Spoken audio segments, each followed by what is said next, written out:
Welcome to Shukla study point. आप सभी का स्वागत है आपके अपने YouTube channel Shukla study point में। मैं शिवम शुक्ला आप सभी दोस्तों का हार्दिक स्वागत करता हूं। आज की वीडियो के माध्यम से हम लोग चर्चा करेंगे प्राचीन इतिहास के 100 से अधिक ऑब्जेक्टिव टाइप के मॉडल पेपर के बारे में। प्राचीन इतिहास पेपर 1 BA 6 सेमेस्टर यानी कि BA का 6वां सेमेस्टर, उसमें आपको 2 पेपर पढ़ने होते हैं। पहला पेपर तो आपका है धर्म और दर्शन यानी रिलीजन एंड फिलोसॉफी, ये पहले पेपर का नाम है। दूसरे पेपर का नाम है प्राचीन भारत में कला और वास्तुकला, ठीक है। ये बात यानी art and architecture of ancient India, ये आपको पेपर 2 में पढ़ना। सिलेबस मैंने ऑलरेडी डिस्कस कर दिया है, आप लोगों ने नहीं देखा तो देख लीजिएगा। धर्म और दर्शन यानी कि रिलीजन एंड फिलोसॉफी, ये आपके पेपर 1 में पढ़ना है। तो आज का वीडियो जो है पेपर 1 से रिलेटेड है।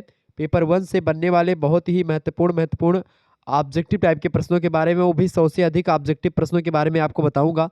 बहुत ही बारीकी के साथ हर एक प्रश्नों को समझने का प्रयास रहेगा हमारा इस वीडियो के माध्यम से। आपको बता दूं, इस वीडियो में जितने प्रश्न मैं बताऊंगा आपकी परीक्षा में पूछे जाने की संभावना उनकी बहुत ज़्यादा है। एक आध दो मॉडल पेपर और मैं इसके दे दूंगा जो कि आपके लिए बहुत ही महत्वपूर्ण होंगे। तो आप अगर केवल मॉडल पेपर देख करके ही चले जाएंगे तो आपका काम हो जाना है।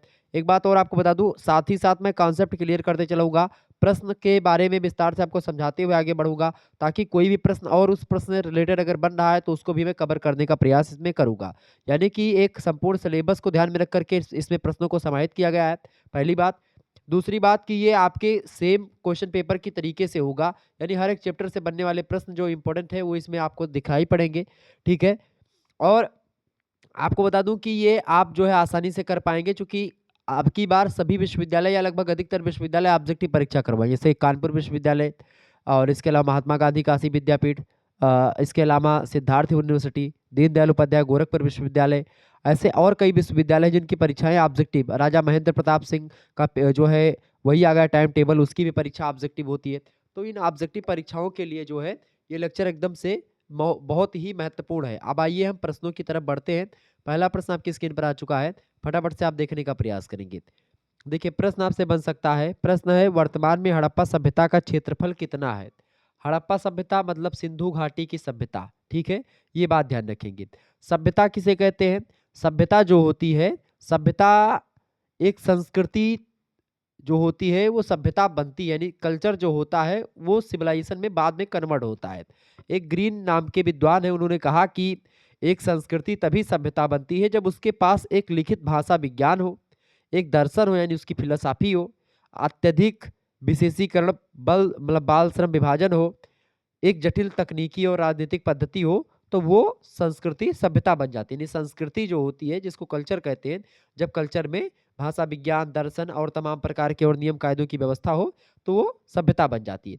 सभ्यता जो शब्द है इसकी उत्पत्ति की अगर बात की है, सभ्यता, इस पर फोकस करिएगा। प्रश्न आपसे बन सकता है कि सभ्यता की उत्पत्ति किससे हुई। सभ्यता की उत्पत्ति, सभ्यता को अंग्रेजी में बोलते हैं सिविलाइजेशन। सिविलाइजेशन जो है ये किससे बना हुआ है? सिविटाइज से बना हुआ है। किससे बना हुआ है? CIVITAS, ठीक है, सिविटास, सिविटास से बना हुआ है। और कहीं कहीं पर आपको मिलता है सिविक्स, ठीक है, CIVIS, सिविक्स से बना हुआ है, सिविस। तो सिविस या सिविटास से बना हुआ है सिविलाइजेशन। सिविटास या सिविस जो शब्द है ये किस भाषा का शब्द है भैया? ये लैटिन भाषा का शब्द है। किस भाषा का शब्द है? लैटिन भाषा का शब्द है, ये बात ध्यान रखिएगा। ओके, इसका मतलब होता है नगर या नगर निवासी। सिविटास का मतलब होता है नगर, सिविस माने होता है नगर निवासी, यानी जी जो नगर में रहते हैं। तो सभ्यता का अर्थ होता है नगरों या नगर निवासियों से रिलेटेड होता है इसी का अर्थ, ठीक है। यानी कि जो एक स्थान पर अस्थायी रूप से निवास करते हैं, शिक्षित हैं, जिनका व्यवहार जटिल है, वो एक प्रकार से सभ्यता के अंतर्गत आते हैं। उच्च एवं विकसित संस्कृति जब हो जाती है तो उसी को सभ्यता कहते हैं। संस्कृति का विकास जब हो जाता है तो वही सभ्यता कही जाती है, ये बात आप ध्यान रखेंगे।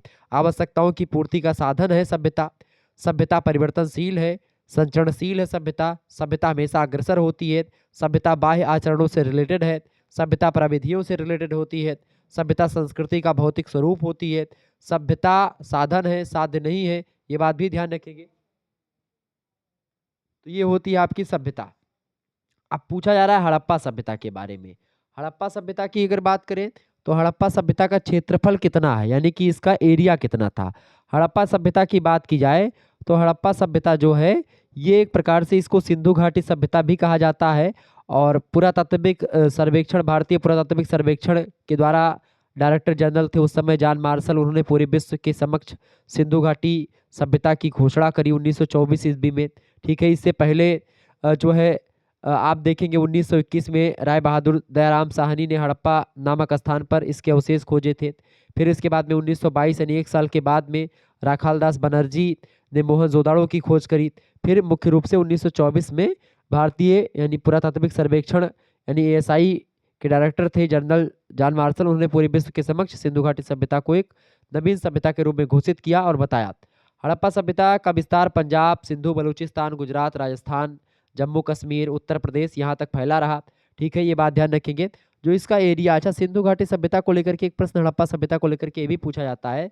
प्रश्न ये बनता है मेरे भैया कि हड़प्पा सभ्यता का क्षेत्रफल कितना है। तो सबसे पहला प्रश्न ये है, तो हड़प्पा सभ्यता का क्षेत्रफल कितना है और वर्तमान में कितना है।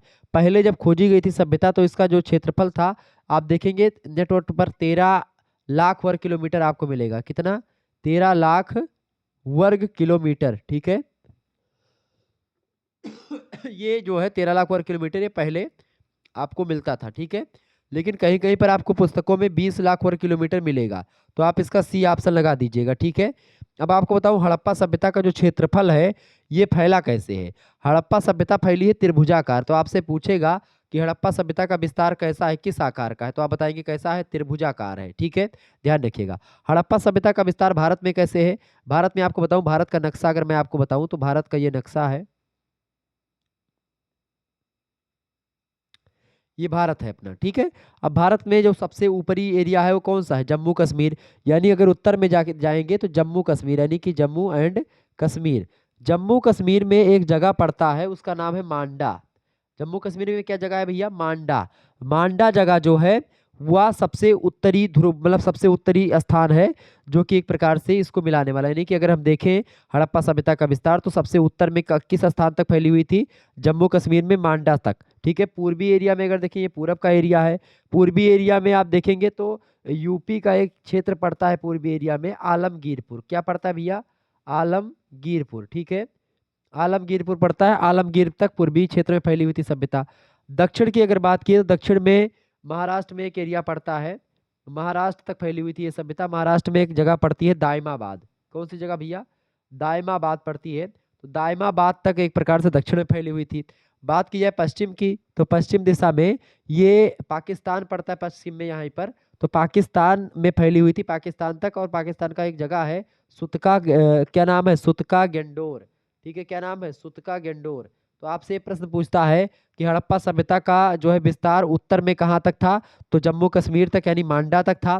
ठीक है, दक्षिणी छोर मतलब इसका हड़प्पा सभ्यता तक तो दायमाबाद यानी महाराष्ट्र तक, पूर्वी छोर आलमगीरपुर उत्तर प्रदेश, और आपका जो पश्चिमी छोर है वो कौन सा, सुतका गेंडोर यानी कि पाकिस्तान में पड़ता। तो इस तरीके से ये क्षेत्रफल में फैला हुआ था हड़प्पा सभ्यता, जो कि मैंने आपको बता दिया। ठीक है, त्रिभुजाकार एरिया में फैला है।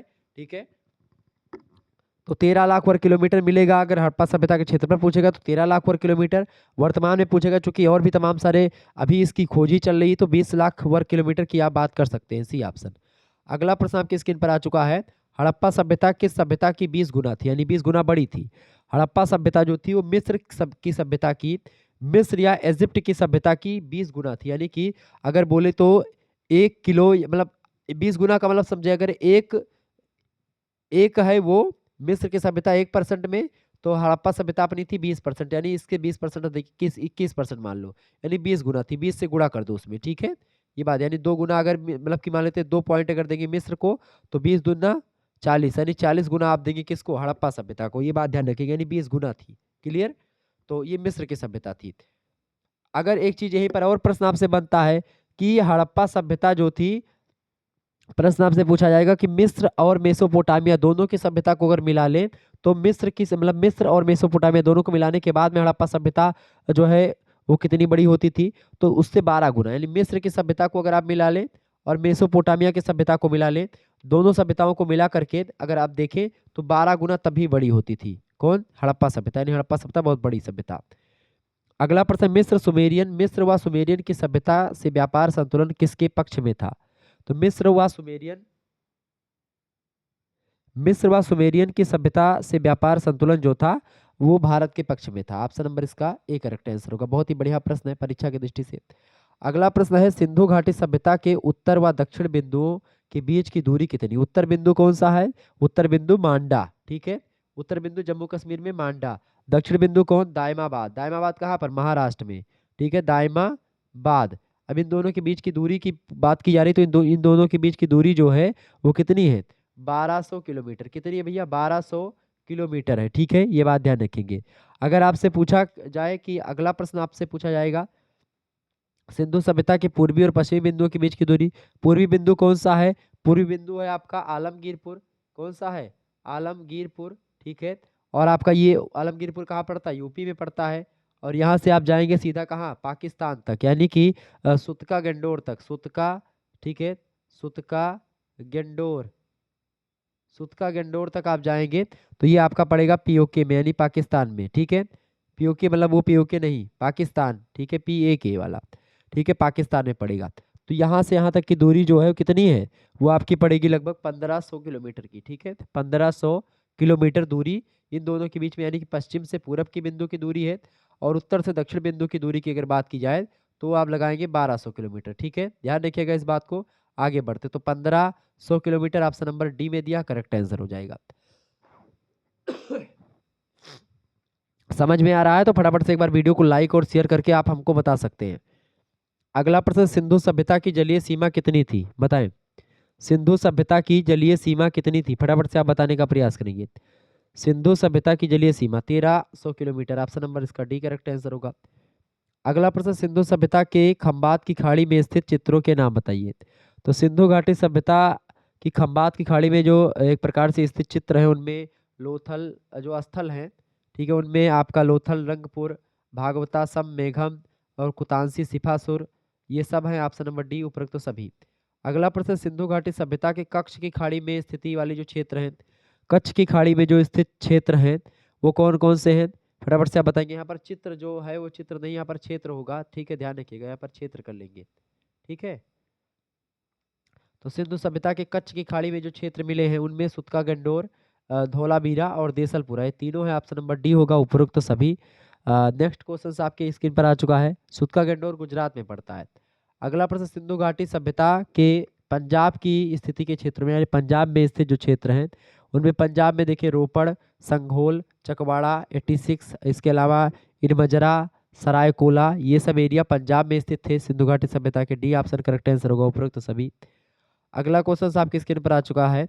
सिंधु सभ्यता के हरियाणा में स्थित क्षेत्रों के नाम बताएं। सिंधु सभ्यता के हरियाणा में स्थित क्षेत्रों में खास करके राखीगढ़ी और कुनाल, सिसबल, मिथाथल, बालू, ये सब option number D correct answer होगा, उपरोक्त सभी। सिंधु सभ्यता के उत्तर प्रदेश में स्थित जो क्षेत्र है उनमें, तो मेरठ में आलमगीरपुर, यूपी में पड़ता है, सहारनपुर में बड़ा गांव या हुलासा, हुलास, तो ये दोनों करेक्ट आंसर क्या हो जाएगा? दोनों, ऑप्शन नंबर इसका सी करेक्ट आंसर हो जाएगा। अगला प्रश्न, सिंधु घाटी सभ्यता के पाकिस्तान के प्रांत में, पाकिस्तान में भी पंजाब पड़ता है, तो पाकिस्तान पंजाब प्रांत में स्थित क्षेत्रों के नाम बताइए। तो उसमें आपका देखिए हड़प्पा, जलीलपुर और जिसके अलावा डेरा इस्माइल खां और रहमान डेरी, ये सब एरिया जो है ये एक प्रकार से सिंधु सभ्यता में पाकिस्तान में थे।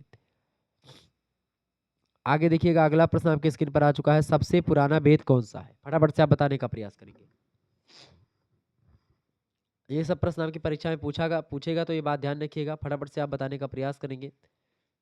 और भी प्रश्न आपसे पूछेगा, फटाफट से, सबसे पुराना वेद कौन सा है? सबसे पुराने वेद की बात की है तो ऋग्वेद जो है सबसे पुराना वेद है, ठीक है। सबसे पुराना वेद कौन सा भैया? ऋग्वेद। ऋग्वेद के बारे में अगर आप ना जानते हो तो जान लीजिएगा, ऋग्वेद जो है ये सबसे पुराना वेद है। और ऋग्वेद के आपसे पूछा था ऋग्वेद के ब्राह्मण ग्रंथ कौन कौन से हैं, तो ऋग्वेद के कुल 2 ब्राह्मण ग्रंथ है। कितने 2 ब्राह्मण कौन कौन से हैं भैया? पहला ऐतरेय ब्राह्मण और दूसरा है कौशितकी ब्राह्मण। ये 2 ब्राह्मण ग्रंथ जो है ये ऋग्वेद के हैं, ये बात ध्यान रखेंगे। ऐतरेय ब्राह्मण ग्रंथ की बात किया तो इसमें आपका जो है 40 अध्याय है, ठीक है, और 8 पंचकों में बटा हुआ है। जो ऐतरेय ब्राह्मण ग्रंथ है वो, इसके रचयिता और संकलनकर्ता जो है ऐतरेय माटीदास हैं, ओके, ये बात ध्यान रखेंगे। और ये जो रचना है ऐतरेय ब्राह्मण ग्रंथ, ये भौगोलिक जानकारी के लिए बहुत ही अच्छी रचना मानी जाती है। ऐतरेय ब्राह्मण में कुल रूप में आप देखेंगे, कुल रूप से मुख्य रूप से सोमयान, अग्निष्टोम और राजसूय सत्र के बारे में बताया गया है। मतलब ये ब्राह्मण ग्रंथ जो है ये वेदों से रिलेटेड होते हैं। दूसरा ब्राह्मण है कौशितकी ब्राह्मण। कौशितकी भी ऋग्वेद से ही रिलेटेड है, ये बात ध्यान रखेंगे। ओके, कौशितकी ब्राह्मण की अगर बात करें तो कौशितकी ब्राह्मण जो है संखायन ब्राह्मण भी कौशितकी को ही कहते हैं। और 30 अध्याय इसमें आपको मिलेंगे कौशितकी में। प्रथम 6 अध्याय में अग्निचयन, अगन्याधान, दर्श और पौर्णमास आदि जो है यज्ञों के बारे में बताया गया है। 7वें से लेकर के 30वें अध्याय तक आप देखेंगे ऐतरेय ब्राह्मण के ही अनुसार सोमयोग के बारे में बताया गया है। ठीक है, ये सोमयान या सोमयाग के बारे में बताया गया है। तो ये आपका सबसे पुराना वेद है ऋग्वेद। इसके बारे में अगर और आपको बताऊं तो ऋग्वेद की अगर बात की जाए तो ऋग्वेद में आप देखिए कितने मंडल है, ये सब आपसे पूछेगा ऋग्वेद वगैरह में। अच्छा, ऋग्वेद से रिलेटेड कितने उपनिषद हैं अगर आपसे पूछे ऋग्वेदीय उपनिषद कितने हैं, तो ऋग्वेद में 10 उपनिषद हैं। ठीक है, ये बात ध्यान रखेंगे। और यजुर्वेद की अगर बात की है, यजुर्वेद में कुल मिलाकर के आप देखेंगे यजुर्वेद में दो चीजें, एक शुक्ल यजुर्वेद और एक कृष्ण यजुर्वेद। शुक्ल यजुर्वेद में 19 उपनिषद हैं और आपका जो कृष्ण यजुर्वेद है उसमें 32 उपनिषद हैं, ये बात ध्यान रखेंगे। सामवेदीय जो आपका उपनिषद है उनमें 16 उपनिषद शामिल हैं। अथर्ववेद की अगर बात की जाए तो 31 उपनिषद शामिल हैं। ठीक है, ये तो हो गए उपनिषद। लेकिन अगर ब्राह्मण ग्रंथों के बारे में भी अगर आपसे पूछ ले तो अगर अगर मैं आपको बताऊं जो है यजुर्वेद के ब्राह्मणों में, यजुर्वेद के ब्राह्मण में अगर आप देखेंगे दूसरा वेद है तो यजुर्वेद के ब्राह्मण में आप देखेंगे 2 शाखाएं। ठीक है, यजुर्वेद में एक तो आपका सतपथ ब्राह्मण हो गया, दूसरा आपका तैत्तिरीय ब्राह्मण हो गया। ठीक है, तो ये हो गए 2 ब्राह्मण ये। ठीक है, ऐसे अगर आपसे पूछे सामवेद में, सामवेद के ब्राह्मणों में अगर बात की जाए तो इसमें तांडव ब्राह्मण जो है यानी पंचविश ब्राह्मण, इसके अलावा जो है संडविश ब्राह्मण ग्रंथ, इसके अलावा साम विधान ब्राह्मण ग्रंथ। ठीक है, तीसरे चौथे आपके हो जाएंगे आरसीय ब्राह्मण। पांचवे आपके ब्राह्मण है कौन से, देवताध्याय ब्राह्मण यानी दैवत्य ब्राह्मण। तो ये 5 ब्राह्मण इसमें आपको मिलेंगे, 5 ब्राह्मण ग्रंथ। अथर्ववेद से अगर बात करेंगे तो अथर्ववेद में आपको क्या मिलेगा, अच्छा उसमें 5 के अलावा और भी आपको मिलेंगे, जैसे कि और भी सही जो है संहितोपनिषद ब्राह्मण, वंश ब्राह्मण, जैमिनीय ब्राह्मण। ठीक है, ये सब और ब्राह्मण यानी लगभग 8-9 ब्राह्मण आपको मिलेंगे सामवेद में। अथर्ववेद की अगर बात की तो अथर्ववेद में आपको जो है मुख्य रूप से आप देखेंगे एकमात्र ब्राह्मण गोपथ ब्राह्मण ग्रंथ जो है वो आपको मिलेगा। अथर्ववेद का कौन सा ब्राह्मण, गोपथ ब्राह्मण ग्रंथ। ठीक है, गोपथ ब्राह्मण ग्रंथ है। तो ये है जो है वेदों से रिलेटेड कुछ चीजें जो मैंने आपको बताई। आगे हालांकि और भी चीजों को समझने का प्रयास करते हैं हम। सबसे पुराना वेद है ऋग्वेद, सबसे नया वेद है अथर्ववेद, ये बात ध्यान रखेंगे। संगीत से रिलेटेड है सामवेद, ऋग्वेद में मंत्रों का उल्लेख है। ऋग्वेद की अगर बात करें तो ऋग्वेद में अगर मैं आपको बताऊं, ऋग्वेद जो है ये जो है 2 प्रकार से इसको बांटते हैं। ऋग्वेद में कितने मंडल हैं ये सब आपसे पूछेगा। चलिए अगला प्रश्न देख लें, ऋग्वेद में कितने मंडल हैं। ऋग्वेद में कितने मंडल हैं भैया, ऋग्वेद में 10 मंडल हैं। देखिए ऋग्वेद को 2 तरीके से बांटा जाता है, 2 क्रमों में आप बांट सकते हैं। एक तो मंडल विभाजन, मंडल अगर देखेंगे तो ऋग्वेद में 10 मंडल है। लेकिन और ऊपर आप देखेंगे यूपी यूपीएससी लेवल अगर आप चले तो ऋग्वेद में अगर आप देखेंगे तो एक दूसरा क्रम भी बांटा जाता है। एक मंडल क्रम है और एक अष्टक क्रम है, अष्टक। ठीक है, अष्टक क्रम में भी बांटा गया है ऋग्वेद को। अष्टक क्रम की अगर बात की जाए तो ऋग्वेद में कितने अष्टक हैं, ऋग्वेद में 8 अष्टक अष्टक है, 8 अष्टक हैं। प्रत्येक अष्टक में 8-8 अध्याय हैं, ये बात ध्यान रखेंगे। यानी कुल मिलाकर के 8 अठाई 64 अध्याय आपको मिलेंगे। ठीक है, यानी एक अष्टक में एक अध्याय है तो 8 अष्टक में कितने अध्याय होंगे, ठीक है 8 अठाई 64 अध्याय होंगे। यानी कि एक प्रत्येक अष्टक में 8 अध्याय हैं तो 8 एक में 8 फिर दूसरे में 8 हो जाएंगे, यानी 8 अठाई 64 अध्याय कुल मिलाकर के आपको होंगे। ठीक है, ये बात ध्यान रखेंगे। और अगर वर्गों की संख्या पूछेगा तो 2006 वर्गों की संख्या आपको यहाँ पर मिलेगी ऋग्वेद के, मतलब अगर अष्टक क्रम के विभाजन के हिसाब से देखेंगे इसको तो।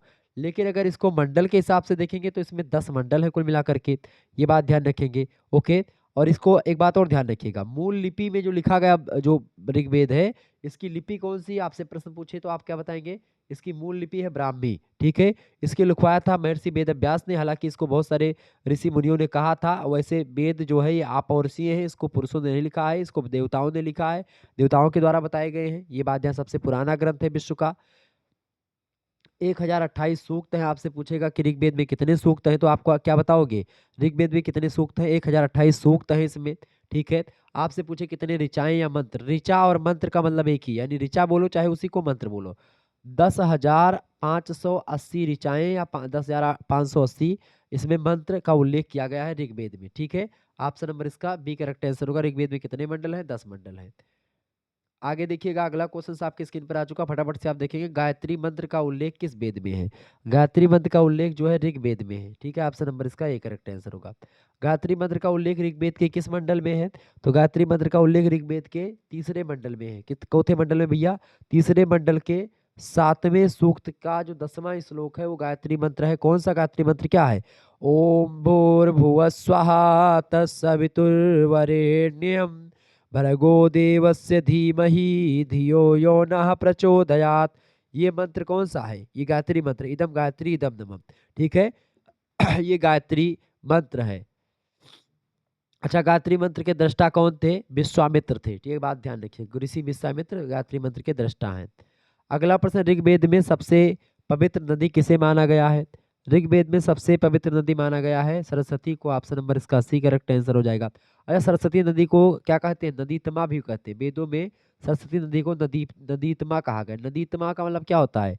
नदीतमा का मतलब होता है नदियों की माता, यानी सभी नदियों की माता कौन है? सरस्वती है, ऐसा वेदों में कहा गया है। ये बात ध्यान रखिएगा। प्रश्न आपसे बने तो आप आसानी से लगा दीजिएगा। अगला प्रश्न, सबसे नया वेद कौन सा है? फटाफट से आप बताएंगे सबसे नया वेद कौन सा है। सबसे नया वेद है अथर्ववेद, सबसे पुराना वेद है ऋग्वेद। ठीक है, आपको बता दूं सबसे छोटा वेद आपसे पूछे कौन सा है? सबसे छोटा वेद आपका सामवेद है। 1975 मंत्र सामवेद में है। ठीक है, 7260 मंत्र अथर्ववेद में है। ऋग्वेद में 10,580 मंत्र हैं। यजुर्वेद में 3750 मंत्र हैं। अब आप सामवेद देखेंगे तो सामवेद में 1975 मंत्र है, सबसे छोटा सामवेद ही है। सामवेद संगीत से रिलेटेड है, उसमें गायन वायन के बारे में बताया गया है पूरा। ठीक है, संगीत शास्त्र का या संगीत का जनक आप बता सकते हैं सामवेद को। तो सबसे नया वेद है अथर्ववेद। ठीक है, option number D correct answer होगा। अथर्ववेद में भूत प्रेत जादू टोना टटका इन सभी के बारे में और तमाम प्रकार के गणित और ज्योतिष इन सभी के बारे में बताया गया है। देखिए, वैदिक काल में राजा जनता से जो कर वसूल करता था उसे क्या कहते थे? उसे बलि कहा जाता था। ऑप्शन नंबर इसका बी करेक्ट आंसर होगा।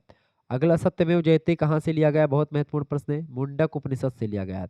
सत्यमेव जयते कहाँ से लिया गया? मुंडक उपनिषद से लिया गया है। ये बात ध्यान रखेंगे। अगला प्रश्न, ऋग्वेद में किसका उल्लेख मिलता है? ऋग्वेद में किसका उल्लेख मिलता है भैया?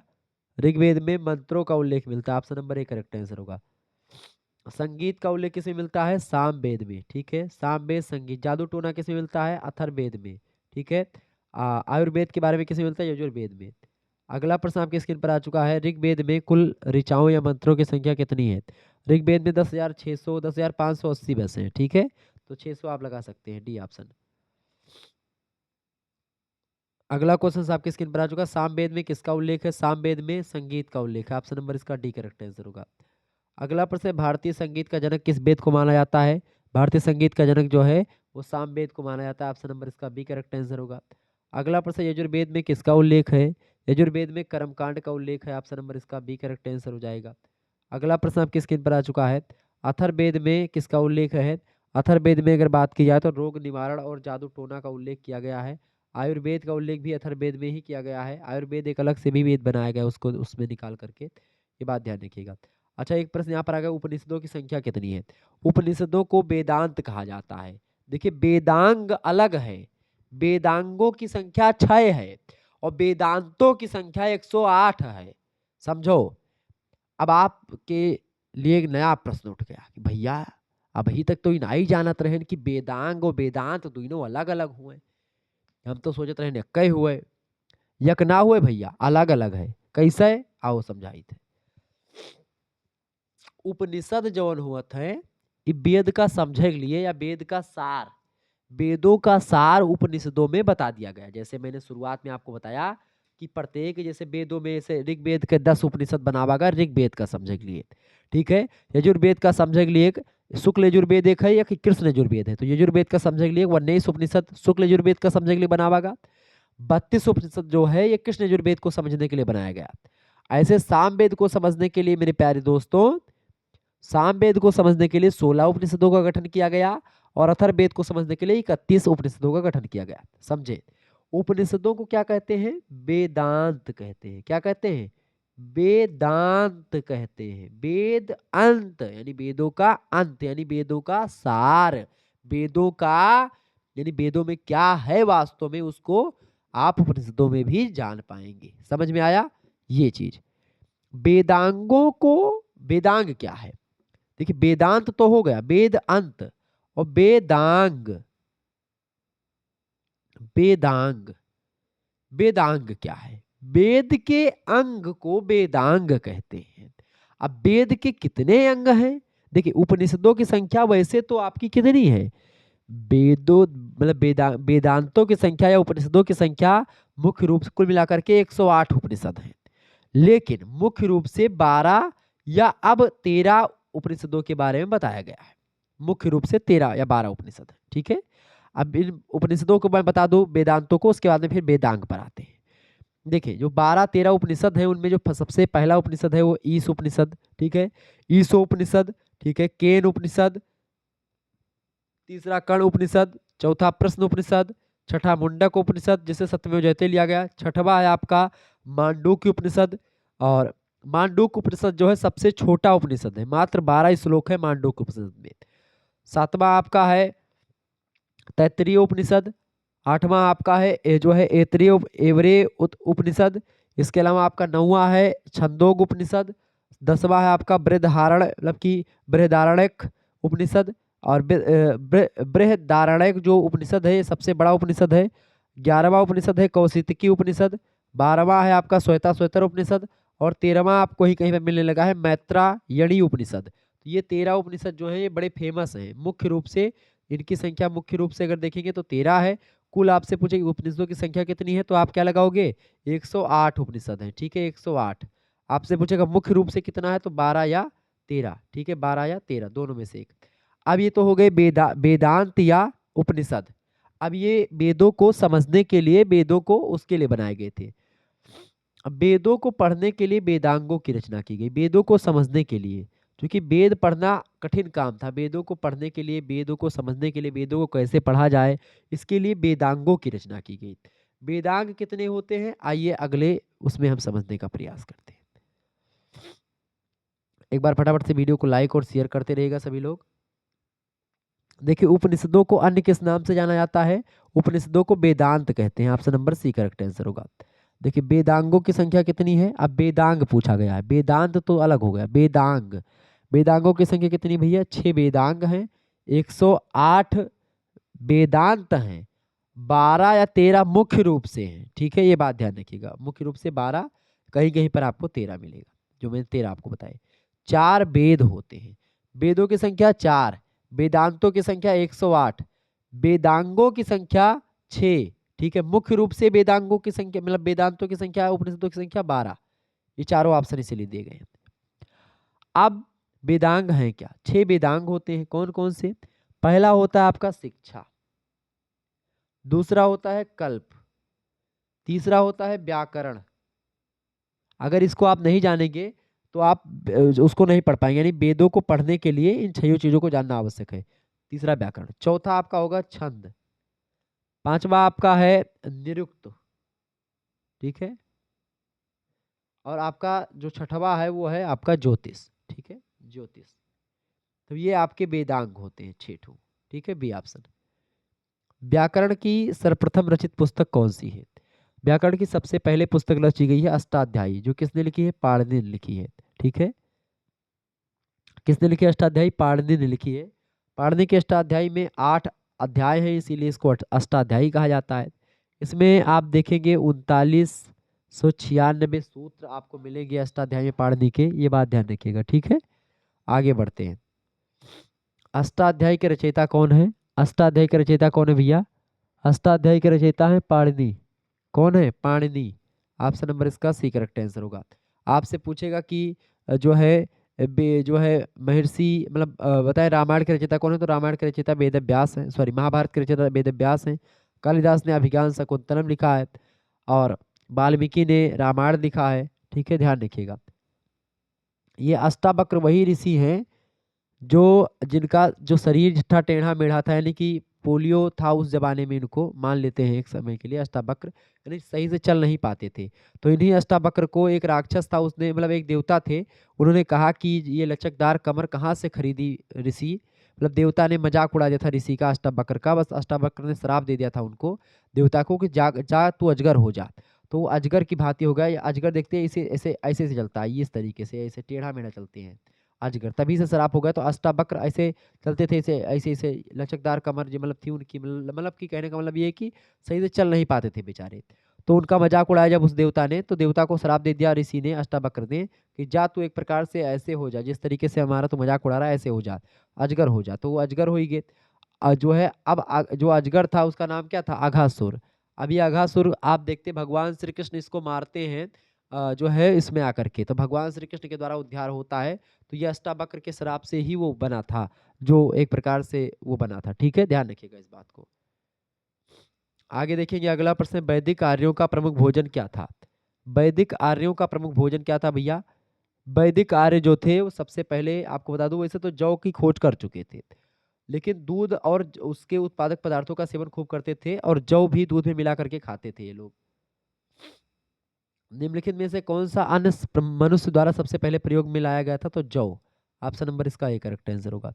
वैदिक लोगों के द्वारा किस धातु का प्रयोग सबसे पहले किया गया था, तांबे का प्रयोग सबसे पहले किया गया था। ठीक है, बी ऑप्शन करेक्ट आंसर होगा। वेद शब्द का क्या अर्थ है। वेद शब्द का क्या अर्थ है भैया, फटाफट से आप बताने का प्रयास करेंगे। वेद शब्द का क्या अर्थ है। वेद शब्द का अर्थ होता है ज्ञान से। ऑप्शन नंबर इसका सी करेक्ट आंसर होगा, बहुत बढ़िया। अगला प्रश्न आपसे बन सकता है, आरंभिक वैदिक काल में वर्ण व्यवस्था आधारित थी। आरंभिक वैदिक काल में वर्ण व्यवस्था जो आधारित थी वो व्यवसाय पर आधारित थी। Option number C correct answer होगा। उपनिषद क्या है, महाकाव्य है नहीं, कला संग्रह है नहीं, कानून की पुस्तक भी नहीं है, यानी ये हिंदू दर्शन का स्रोत है वेदा उपनिषद, बिल्कुल option number D correct answer होगा।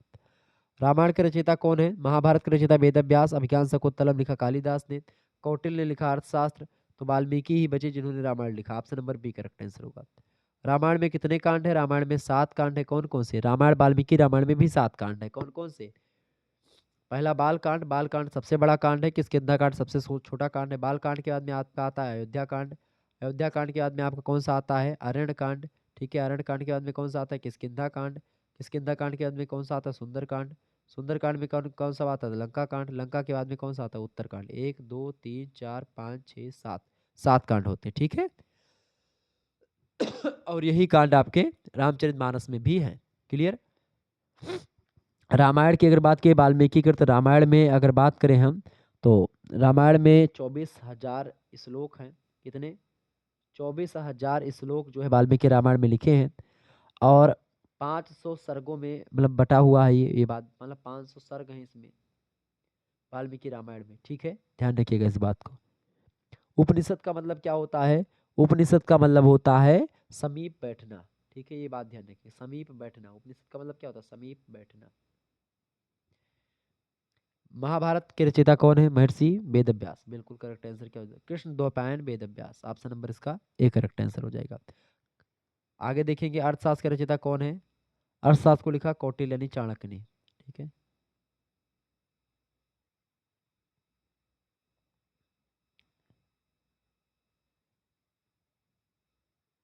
आगे देखिएगा अगला प्रश्न। अच्छा, तमसोमा ज्योतिर्गमयम एक कथन है, बड़ा फेमस कथन है। इस ये कथन कहाँ से लिया गया है, ये कथन उपनिषदों से लिया गया है, ये बात आप ध्यान रखेंगे। ओके, और भी मॉडल पेपर में दूंगा, उसमें और भी प्रश्नों के बारे में चर्चा करने का प्रयास करूंगा। हालांकि अब देखिए अगला प्रश्न आपकी स्क्रीन पर आ चुका है, फटाफट से आप देखेंगे, बहुत ही महत्वपूर्ण प्रश्न है। बताएं, प्रश्न आपकी स्क्रीन पर आ चुका है, बौद्ध धर्म से रिलेटेड। बौद्ध धर्म के संस्थापक तथा प्रवर्तक कौन थे। बौद्ध धर्म के संस्थापक या प्रवर्तक थे गौतम बुद्ध। गौतम बुद्ध का आप लोग नाम जानते होंगे, इनके पिताजी का नाम था शुद्धोधन, शाक्य गण के मुखिया हुआ करते थे शुद्धोधन, उन्हीं के पुत्र थे गौतम। ठीक है, ये बात ध्यान रखेंगे। और गौतम बुद्ध की अगर बात की जाए, तो गौतम बुद्ध की माता का नाम था महामाया देवी, कोलिय वंश की राजकुमारी थी वो, उनका विवाह होता है शुद्धोधन के साथ। उसके बाद में फिर गौतम बुद्ध का जन्म होता है। गौतम बुद्ध की बात की जाए तो गौतम बुद्ध को एशिया का ज्योतिपुंज भी कहा जाता है, ये बात भी ध्यान रखेंगे। ओके, तो करेक्ट आंसर क्या हो जाएगा, ए ऑप्शन इसका राइट आंसर हो जाएगा। ओके, और गौतम बुद्ध की अगर बात की है तो गौतम बुद्ध जो हैं ये बौद्ध धर्म के प्रणेता माने जाते हैं, बौद्ध धर्म के एक प्रकार से चलाने वाले माने जाते हैं। 563 ईसा पूर्व में इनका जन्म हुआ था। गौतम बुद्ध का जन्म कब हुआ था, 563 ईसा पूर्व में इनका जन्म होता है। और कपिल वस्तु के निकट एक लुम्बिनी नामक जगह है, वही लुम्बिनी नामक जगह पर इनका जन्म होता है। नेपाल में पड़ती है लुम्बिनी, वहीं पर इनका जन्म हुआ। वर्तमान नेपाल में पड़ता है ये, और भारत की सीमा से 7 किलोमीटर दूरी पर नेपाल में स्थित है। और अशोक का एक जो है लेख है रुमनडेई अभिलेख। रुमनडेई स्तंभलेख में आपको हिंद बुद्धे जाते, यानी कि यहाँ बुद्ध जन्मे थे, ऐसा लिखा हुआ प्रतीत होता है। ठीक है, तो इस तरीके से सारी चीज़ें यहाँ पर बताई गई। बौद्ध दर्शन जो है या बौद्ध जो है जो धर्म है, ये खास करके सनातन धर्म का ही एक प्रकार से एक शाखा मान सकते हैं, क्योंकि बुद्ध भी भगवान के अवतारों में से एक है। ठीक है, अभी आगे चल करके जब आप वैष्णव शाखा पढ़ेंगे और शैव शाखा पढ़ेंगे तो उसमें आपको और अच्छे तरीके से क्लियर हो जाएगा। ठीक है, बुद्ध उपदेश, 4 प्रकार के उपदेश बुद्ध देते हैं। पहला उपदेश देते हैं कि दुख संसार दुखमय है, ये दुख संसार दुखमय है, ये पहला उपदेश है। दूसरा उपदेश उनका यह है कि दुख समुदाय दर्शन दुख उत्पन्न होने का कारण तृष्णा है। इसके तीसरी बात बताते हैं कि दुख निरोध, दुख निरोध तीसरा बताते हैं, दुख का निवारण संभव है। चौथा बताते हैं कि दुख निरोध मार्ग, यानी कि दुख निवारण का जो मार्ग है वो मार्ग है अष्टांगिक मार्ग। अष्टांगिक मार्ग क्या है, अष्टांगिक मार्ग को लेकर के बुद्ध कहते हैं, देखिए बौद्ध धर्म में 4 आर्य सत्य हैं।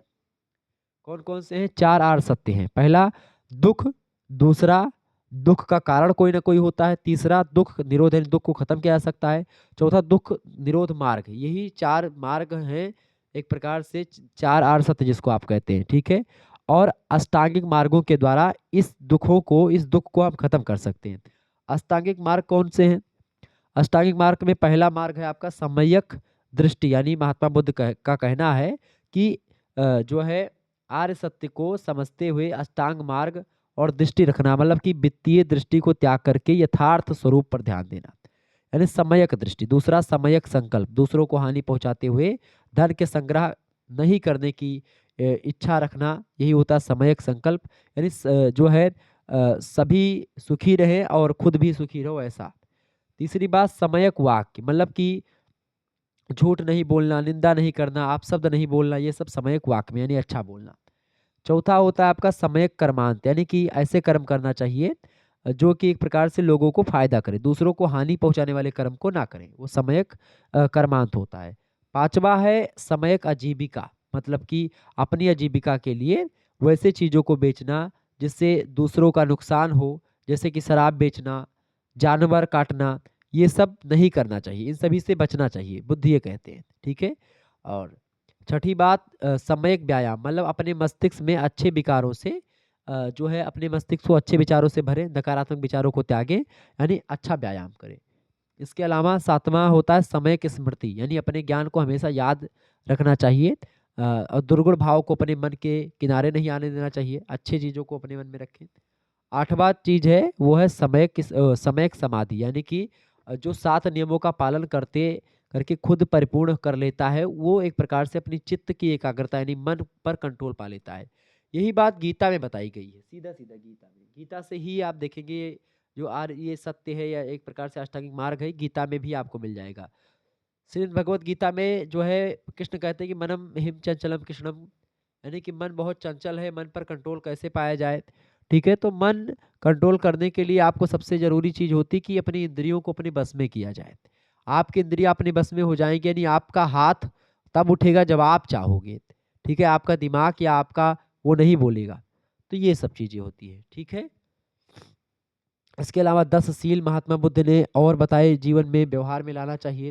वो 10 सील कौन कौन से थे, उनमें था सत्य बोलना, अहिंसा का पालन करना, ब्रह्मचर्य के अनुसार जीवन का पालन करना, चोरी से बचना, धन संग्रह की प्रवृत्ति से बचना, सुगंधित पदार्थों का त्याग करना, कोमल सैया का त्याग करना, नृत्य गायन मादक कामोत्तेजक वस्तुओं का त्याग करना, असमय भोजन का त्यागना, और मतलब इसके अलावा बुरे विचारों का त्याग करना, ये 10 जो थे, ये 10 सील बताए हैं महात्मा बुद्ध ने, ये बात आप ध्यान रखेंगे।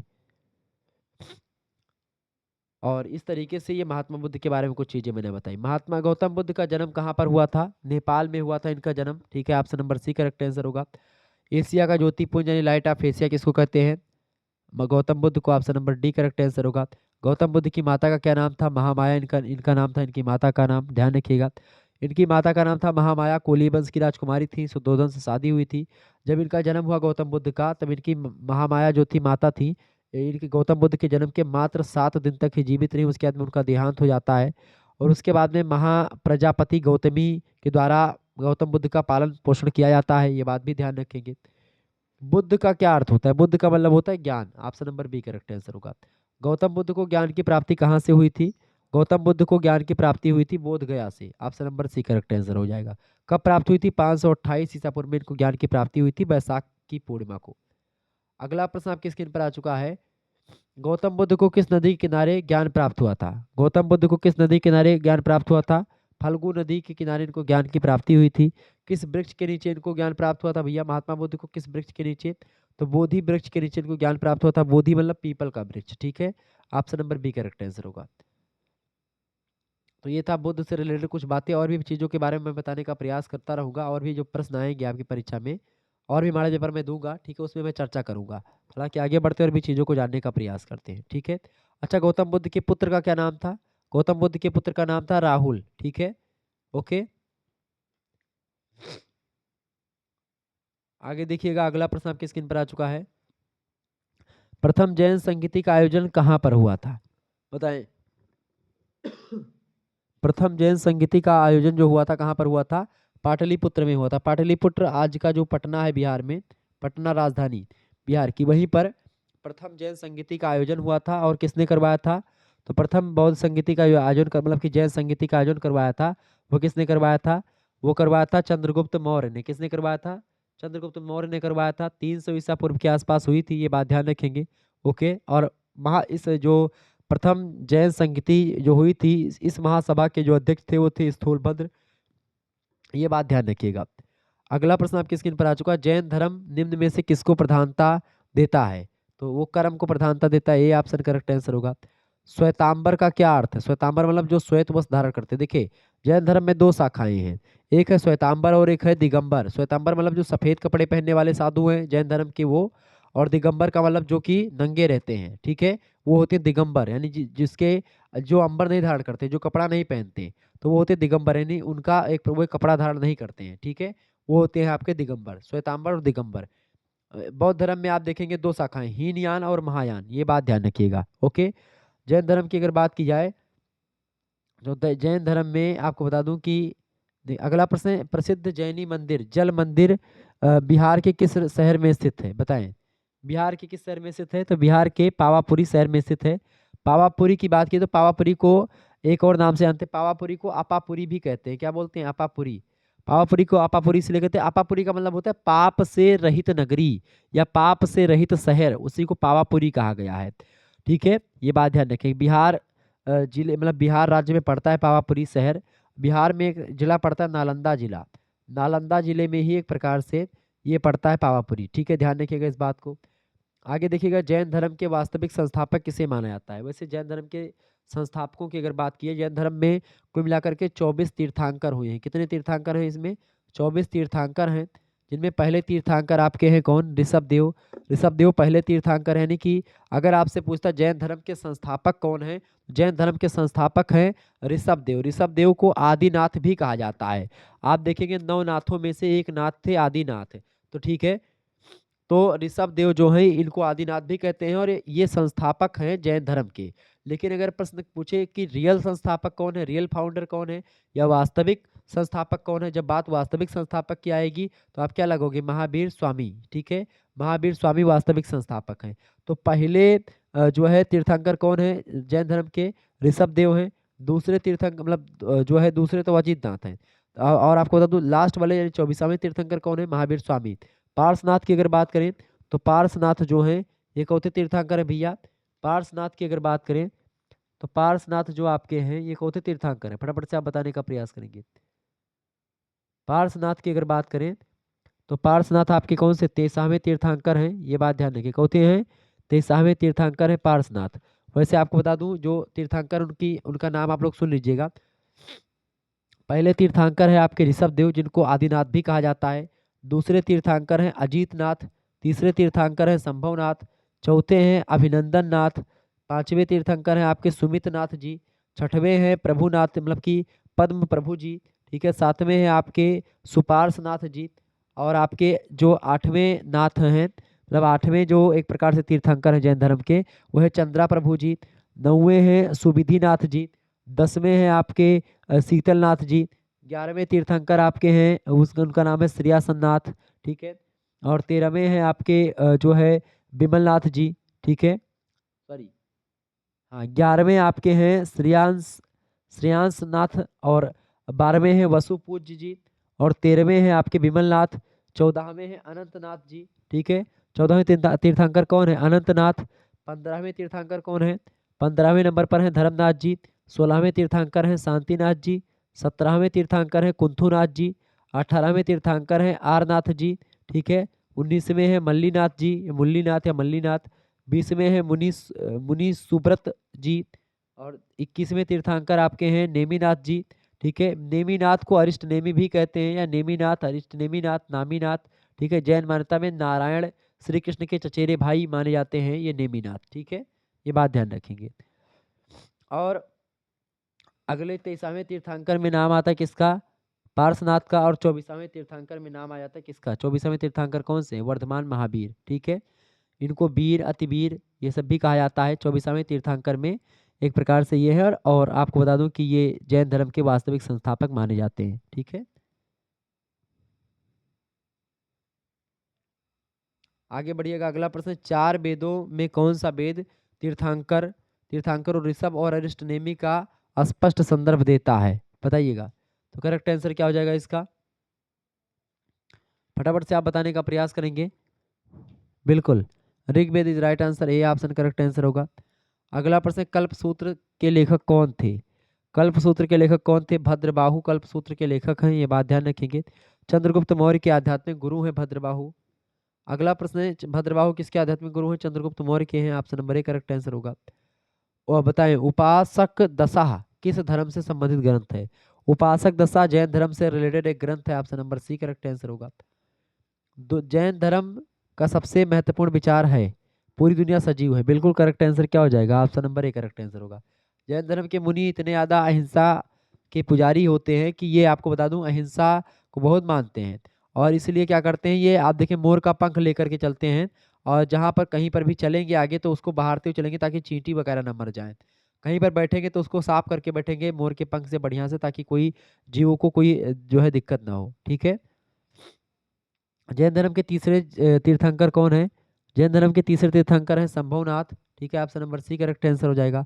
अजीत नाथ आपके दूसरे तीर्थंकर हैं, ऋषभ नाथ पहले तीर्थंकर हैं। ठीक है, और सुमित नाथ जी की बात करें तो सुमित नाथ जी को होते हैं भैया सुमित नाथ। सुमित नाथ जी की अगर बात करें तो सुमति नाथ जो हैं ये पांचवें तीर्थंकर आपके हैं। अजित नाथ दूसरे हैं। ठीक है, संभवनाथ तीसरे हैं। और ऋषभ नाथ पहले हैं। ठीक है, ये बात ध्यान रखेंगे। चौथे हैं अभिनंदन। ठीक है, अगला देखिए, प्रथम जैन सभा का आयोजन कहाँ पर हुआ था, प्रथम जैन सभा या प्रथम जैन संगीति का आयोजन पाटलिपुत्र में हुआ था। पाटलिपुत्र कहाँ पर है, बिहार में। ठीक है, पाटलिपुत्र मतलब कि Patna, option number A correct answer होगा। आगे देखिएगा, अगला प्रश्न आपकी स्क्रीन पर आ चुका, फटाफट से आप देखेंगे। भगवान शिव की उपासना करने वाले यवाला उपासकों को क्या कहा जाता था, भगवान शिव शैव धर्म की अगर बात करें तो भगवान शिव की उपासना करने वाले उपासकों को हम शैव कहते हैं। ठीक है, भगवान विष्णु की उपासना करने वालों को वैष्णव कहते हैं। ठीक है, ये बात ध्यान रखेंगे। शिव को जो अपना इष्ट मानते हैं वो शैव धर्म के शैव धर्म है। ऋग्वेद में शिव को रुद्र कहा गया है। ठीक है, जो अपनी उग्रता के लिए प्रख्यात है। क्रुद्ध होने पर वे मानव और पशु जाति का संहार करते थे, महामारी फैला देते थे, ऐसा वेदों में बताया गया है। ऋग्वेदिक काल में रुद्र की उपासना उनके क्रोध से बचने के निमित्त लोग किया करते थे। रुद्र में विनाशकारी और मंगलकारी दोनों प्रकार की शक्तियां निहित थी। यानी वो आप चाहेंगे तो आपको खूब ज्यादा जो है धन वन दे देंगे। और हर चीज मामले में शंकर भगवान दो हैं जो हैं वो सबसे ज़्यादा लोकप्रिय भगवान की अगर बात किए तो शंकर भगवान है पूरे संसार के, ठीक है? ये बात ध्यान रखेंगे। वैसे शिव की बात की जाए तो ब्राह्मण ग्रंथों में रुद्र की गणना सर्वप्रथम देवता के रूप में मिलती है, जिनकी शक्ति से देवता डरते थे। उन्हें सहस्त्राक्ष भी कहा जाता है। 8 नाम जो है उनके वेदों में आपको मिलेंगे। रुद्र, सर्व, उग्र, अश्विनी, भाव, पशुपति, महादेव, ईशान। ये एक प्रकार से भगवान शिव के 8 नाम बताए गए हैं। ये बात ध्यान रखेंगे। भूपति, पशुपति, ये सब भी इन्हीं के नाम हैं। क्लियर? 4 संप्रदाय हैं शैवों के। एक शैव संप्रदाय जिसको लिंगायत संप्रदाय भी कहते हैं, एक पाशुपत, एक काल दमन, एक कापालिक। ठीक है, ये बात ध्यान रखेंगे। ओके।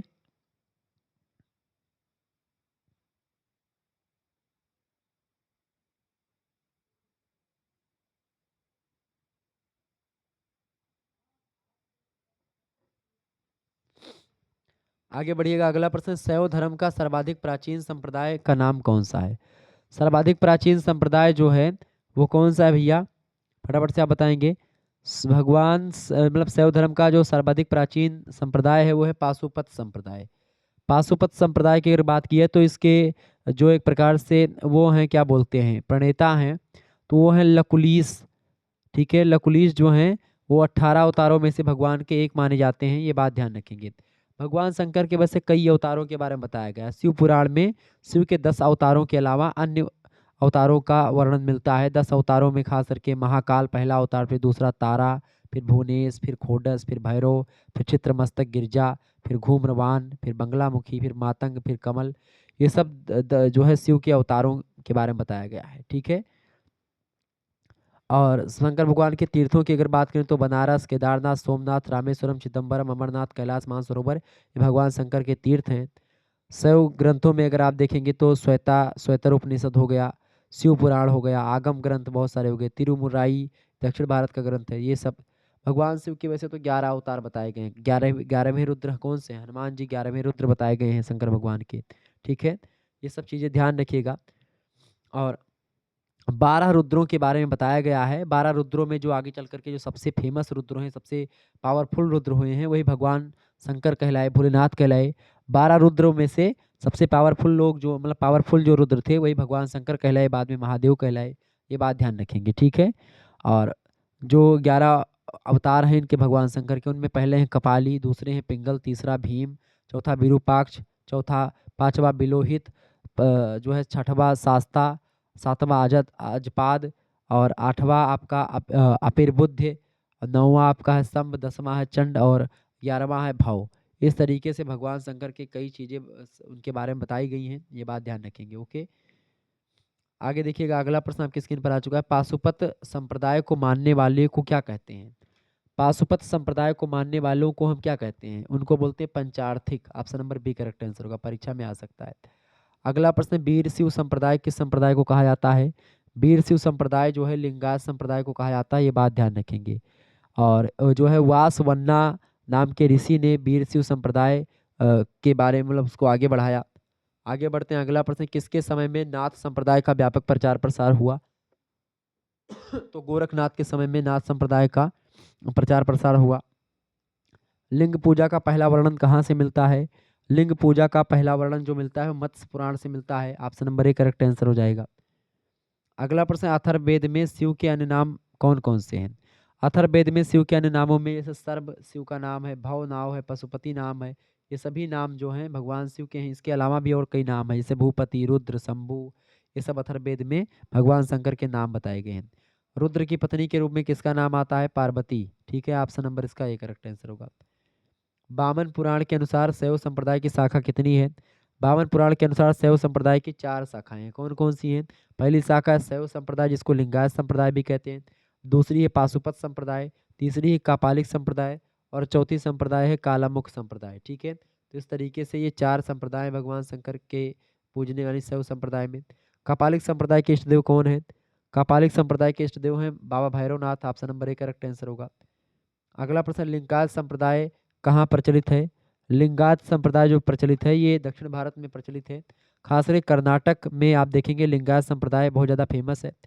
12वीं शताब्दी में गुरु बसवेश्वर गुरु थे, उन्होंने एक प्रकार से लिंगायत संप्रदाय की नींव डाली। आगे देखेंगे अगला प्रश्न, नाथ संप्रदाय का व्यापक प्रचार प्रसार किसके समय में हुआ? नाथ संप्रदाय का व्यापक प्रचार प्रसार जो हुआ है बाबा गोरखनाथ के समय में हुआ। ऑप्शन नंबर इसका ए करेक्ट आंसर होगा। अगला प्रश्न है, दक्षिण भारत में शैव धर्म किसके समय में लोकप्रिय रहा?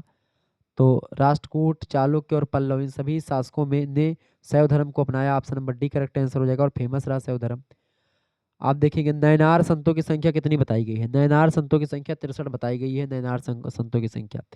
तमिलनाडु का एक ग्रंथ है, तेलुगु में लिखा गया है, शिव भक्त चरितमु। शिव भक्त चरितमु में नयनार संतों के बारे में बताया गया जिनकी संख्या 63 है। ये बात ध्यान रखेंगे। ओके। अच्छा, ऋग्वेद में शिव को क्या कहा गया है? ऋग्वेद में शिव को रुद्र कहा गया है। ये बात ध्यान रखेंगे। ओके। तो ये सब प्रश्न आपकी परीक्षा की दृष्टि से बहुत महत्वपूर्ण थे जिसके बारे में मैंने आपको बता दिया। अच्छा, भागवत संप्रदाय के जो है प्रवर्तक कौन है? भगवान श्री कृष्ण है। ओके। आगे बढ़ते हैं। अगला प्रश्न आपकी स्क्रीन पर आ चुका, फटाफट से आप देखने का प्रयास करेंगे। इंपॉर्टेंट प्रश्न है। श्री वैष्णव संप्रदाय के संस्थापक कौन थे? बताएं, श्री वैष्णव संप्रदाय के संस्थापक। देखिए, वैष्णव संप्रदाय की बात की है, वैष्णव धर्म की बात की जाए तो वैष्णव संप्रदाय की अगर बात करें तो इसमें भी मुख्य रूप से 4 संप्रदाय हैं। एक नारायण संप्रदाय, एक वासुदेव संप्रदाय, एक भैरवानस संप्रदाय और एक भागवत संप्रदाय। ठीक है। नारायण संप्रदाय, वासुदेव संप्रदाय, भैरवानस संप्रदाय और भागवत संप्रदाय, ये 4 संप्रदाय जो हैं ये वैष्णव संप्रदाय में आते हैं। क्लियर। जैसे उसमें भगवान शंकर वाले में आते हैं। इसमें अलवार संत आप देखेंगे, उस भगवान शंकर वाले में शैव धर्म में नयनार संतों की बात हुई है, इसमें अलवार संतों की बात होगी जिन्होंने इसको वैष्णव धर्म को बढ़ाया दक्षिण भारत में। ठीक है। दक्षिण भारत में शैव धर्म को बढ़ाने में नयनार संतों की भूमिका है। दक्षिण भारत में वैष्णव धर्म को बढ़ाने में किसकी जो है भूमिका है? वो अलवार संतों की भूमिका है। ठीक है। ये बात ध्यान रखेंगे। वैष्णव संप्रदाय के संस्थापक कौन है? रामानुज जो है, रामानुजाचार्य जो है ये वैष्णव संप्रदाय के संस्थापक हैं। Option number A correct answer हो जाएगा। ब्रह्मसूत्र पुस्तक के लेखक कौन है? ब्रह्मसूत्र पुस्तक को किसने लिखा है?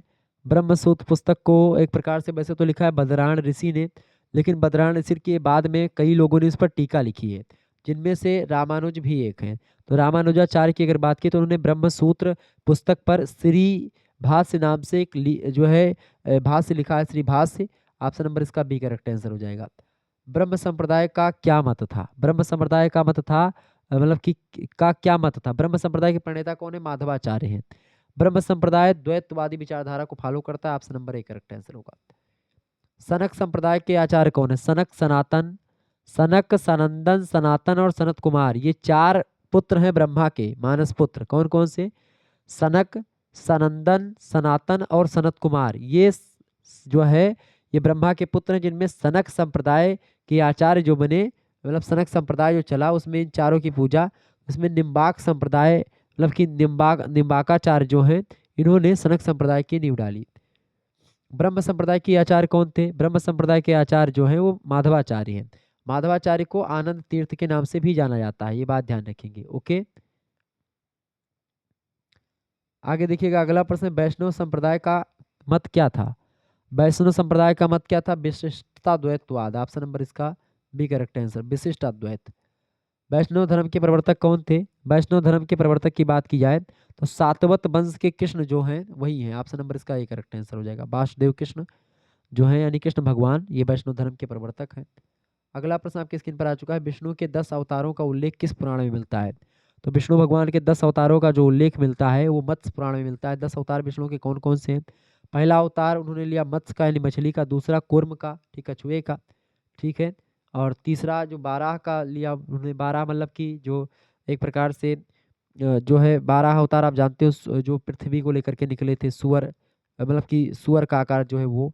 इसके अलावा जो चौथा आकार लिया नरसिंह भगवान, जो है प्रकट भई फाड़ कर खंभा रक्षा कर प्रहलाद बचायो, ठीक है। हिरण्याकश को स्वर्ग, हिरण्याकश्यप को मारने के लिए नरसिंह अवतार लिया था। पृथ्वी के उद्धार के लिए 12 अवतार लिया था, ठीक है। कच्छप का अवतार लिया था ताकि समुद्र मंथन हो सके।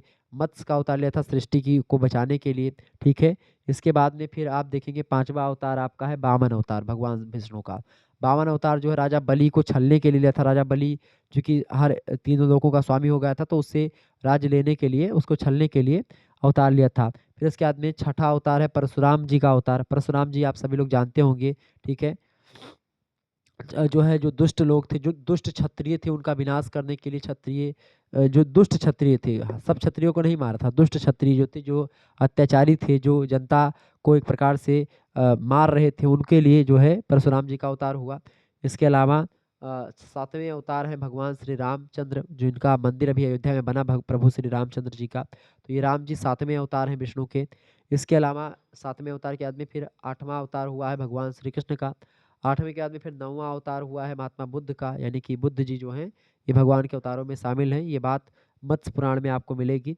इसके अलावा 10वें अवतार की बात करेंगे, कल की अवतार। कल की अवतार अभी हुआ नहीं है, होने वाला है, ठीक है। तो इस तरीके से 10 अवतारों के बारे में, भगवान के 10 अवतार के बारे में बताया गया है, ये बात ध्यान रखेंगे, ठीक है। तो समय समय पर जब जब हुए धर्म के हानि, बाढ़े असुर महाभिमानी, तब तब धरि प्रभु जो है विविध शरीरा, और जो है इसी तरीके से भगवान जो है सभी की पीड़ा को हरते हैं, ठीक है। आगे बढ़िएगा। अगला प्रश्न, गुप्त काल में विष्णु का कौन सा अवतार सबसे प्रसिद्ध हुआ है? 12 अवतार। आगे देखिएगा, अगला प्रश्न आपकी स्क्रीन पर आ चुका, फटाफट से आप देखेंगे। वीडियो को लाइक और शेयर करते रहिएगा, ऐसे ही प्रश्न आपकी परीक्षा में आते रहते हैं, ये बात ध्यान रखिएगा। ओके। वैशेषिक दर्शन के प्रणेता कहे जाते हैं, फटाफट से आप बताएंगे। आपसे ये प्रश्न एक पूछा था कि भगवान विष्णु के सुदर्शन चक्र में कितनी तीलियां हैं? भगवान विष्णु के सुदर्शन चक्र में कितनी तीलियां थी भाई? 6 तीलियां थी, ठीक है, ध्यान रखिएगा। अलवार संत किससे संबंधित हैं? अलवार संत कौन थे? वैष्णव थे। नयनार संत कौन थे? शैव थे। ध्यान रखिएगा इस बात को, ठीक है। ऐसे प्रश्न आपसे कई पूछेंगे, तो आप बिल्कुल घबराइएगा मत, आसानी से आराम से होकर के इत्मीनान से आप उत्तर दीजिएगा। शुक्ला स्टडी पॉइंट के द्वारा मैंने आपको इतना समझा दिया है, मॉडल पेपर तो मैं बताते बताते आपको पूरा चैप्टर ही खत्म कर देता हूँ समझाते समझाते, ठीक है। बस आपको इस वीडियो को अंत तक देख लेना है 1-2 बार, ठीक है। प्रश्न है, वैशेषिक दर्शन के प्रणेता कहे जाते हैं कौन? वैशेषिक दर्शन के प्रणेता कहे जाते हैं कणाद ऋषि। ऑप्शन नंबर इसका सी करेक्ट आंसर होगा। 300 ईसा पूर्व के आसपास वैशेषिक दर्शन को एक प्रकार से मान्यता मिली, मतलब उन्होंने उसको किया, प्रतिपादित किया। मीमांसा दर्शन के संस्थापक कौन है? मीमांसा दर्शन के संस्थापक कौन है भैया? मीमांसा सूत्र एक पुस्तक लिखी किसने? उनका क्या नाम है? जैमिनी ऋषि। जैमिनी ऋषि ने मीमांसा दर्शन से रिलेटेड एक पुस्तक लिखी, मीमांसा सूत्र। 300 ईसा पूर्व से 200 ईसा पूर्व के आसपास मीमांसा दर्शन का प्रतिपादन किया जैमिनी ऋषि ने। Option number D correct answer होगा। लोकायत दर्शन का प्रतिपादक कौन है? लोकायत दर्शन के प्रतिपादक हैं चारवाक जी, चारवाक ऋषि। ऑप्शन नंबर इसका A correct, C correct answer होगा। शून्यवाद के प्रतिपादक कौन माने जाते हैं? शून्यवाद के प्रतिपादक नागार्जुन जी माने जाते हैं। ऑप्शन नंबर इसका डी करेक्ट आंसर होगा। अद्वैतवाद सिद्धांत के प्रतिपादक कौन है? बहुत महत्वपूर्ण प्रश्न है, ये सब परीक्षा में 100% आने वाले हैं। अद्वैतवाद सिद्धांत के प्रवर्तक Shankaracharya, B option correct answer होगा। द्वैतवाद सिद्धांत के प्रतिपादक कौन है? माधवाचार्य, बिल्कुल करेक्ट आंसर सी होगा। अगला प्रश्न, द्वैताद्वैत सिद्धांत के प्रवर्तक कौन है? द्वैताद्वैत सिद्धांत के प्रवर्तक कौन है? Nimbarkacharya, option number D correct answer होगा। अगला क्वेश्चन आपके स्क्रीन पर आ चुका है, शंकराचार्य ने निम्नलिखित में से कौन सा सिद्धांत प्रतिपादित किया था? शंकराचार्य ने अद्वैत वेदांत दर्शन प्रतिपादित किया, डी ऑप्शन करेक्ट आंसर होगा इसका। अगला प्रश्न, निम्न में से कौन सा दर्शन भागवत दर्शन या भागवत धर्म का प्रमुख आधार है? बताएं। विशिष्टाद्वैतवाद जो है ये भागवत धर्म का प्रमुख आधार है, सी ऑप्शन करेक्ट आंसर होगा इसका। भक्ति को दार्शनिक आधार प्रदान करने वाले प्रथम आचार्य कौन थे? भक्ति को दार्शनिक आधार प्रदान करने वाले प्रथम आचार्य थे Ramanuja, option number A correct answer होगा इसका। कपिल मुनि द्वारा प्रतिपादित दार्शनिक प्रणाली बताएं। कपिल मुनि द्वारा प्रतिपादित दार्शनिक प्रणाली जो है वो सांख्य दर्शन है, ऑप्शन नंबर इसका सी करेक्ट आंसर होगा। पतंजलि का संबंध किससे है? योग दर्शन से, ऑप्शन नंबर इसका ए करेक्ट आंसर होगा। अगला प्रश्न, महर्षि गौतम का संबंध किस दर्शन से है? न्याय दर्शन से महर्षि गौतम का संबंध है, option number C correct answer हो जाएगा। इस तरीके से आप लोगों ने लगभग 100 से अधिक प्रश्नों को समझ लिया, जान लिया विस्तार से। हमने हर एक प्रश्नों को आपको समझाने का प्रयास किया है। ऐसे ही प्रश्न आपकी परीक्षा की दृष्टि से जो है पूछे जाते रहते हैं, तो आप आसानी से कर पाएंगे अगर आपने इस मॉडल पेपर को देखा होगा। ऐसे ही दूसरा मॉडल पेपर अगर आप और देखना चाहते हैं तो शिक्षा 7 का मॉडल पेपर आप देख लीजिएगा, पेपर नंबर 1 BA 6 सेमेस्टर से रिलेटेड शैक्षिक प्रशासन और प्रबंधन आपको पढ़ना है। टॉप 100 MCQs आप देख पाएंगे। इसके अलावा राजनीतिक शास्त्र का पेपर 1 आप देख लीजिएगा, 6 सेमेस्टर का इंडियन पॉलिटिकल थॉट्स में आपको पढ़ना है, आप लोगों ने देखा होगा। हिंदी का पेपर 1 का मॉडल पेपर बन चुका है 6 सेमेस्टर का, आप इसको देख लीजिएगा। इसके अलावा ज्योग्राफी का मतलब कि 6 सेमेस्टर का पेपर 1 का वीडियो बन चुका है, इसको देख लीजिएगा, भारत का भूगोल। इस तरीके से आपके सभी सब्जेक्ट के आप देख रहे हैं कि मॉडल पेपर मैं दे रहा हूँ लगातार। अब इसके बाद में आप देखेंगे प्राचीन इतिहास के बाद में आपका होम साइंस का आएगा। होम साइंस के बाद में समाजशास्त्र, मध्यकालीन इतिहास का मैं दे ही चुका हूँ और भी मैं देता रहूँगा। इसी तरीके से फिर आपका हिंदी का सेकंड पेपर शुरू होगा, ज्योग्राफी का सेकंड पेपर शुरू होगा। ऐसे पहले पेपर 1 सबका समाप्त कर देंगे, फिर पेपर 2 सबका समाप्त कर देंगे। फिर उसके बाद में जब मैं एक-एक मॉडल पेपर सबका दे दूँगा, उसके बाद में फिर और आपकी क्लासेस प्रारंभ करता रहूँगा, ठीक है? तो मैं सोच रहा हूँ ताकि जैसे राजा महेंद्र प्रताप सिंह, मीर बा और भी महात्मा गांधी काशी विद्यापीठ, जो है सिद्धार्थ यूनिवर्सिटी, दीनदयाल उपाध्याय गोरखपुर विश्वविद्यालय, कानपुर विश्वविद्यालय, इन सभी की परीक्षाएँ ऑब्जेक्टिव होने वाली, तो ऑब्जेक्टिव परीक्षाओं के लिए आप प्रिपेयर रहें, मॉडल पेपर आप देख लें पहले से, ठीक है? धन्यवाद, मिलते हैं फिर नेक्स्ट वीडियो में, तब तक के लिए जय हिंद, जय भारत। आप सभी का बहुत-बहुत धन्यवाद। हमारे से जुड़ने के लिए इसी प्रकार से अपना प्यार हमेशा बनाए रखेंगे। Good night, I love you, बहुत-बहुत धन्यवाद। ओके, चलिए फिर मिलते हैं हम नेक्स्ट वीडियो में, तब तक के लिए जय हिंद, जय भारत। आप सभी का बहुत-बहुत धन्यवाद। आप लोगों ने 100 से अधिक ऑब्जेक्टिव प्रश्नों को समझ लिया। वीडियो को लाइक, चैनल को सब्सक्राइब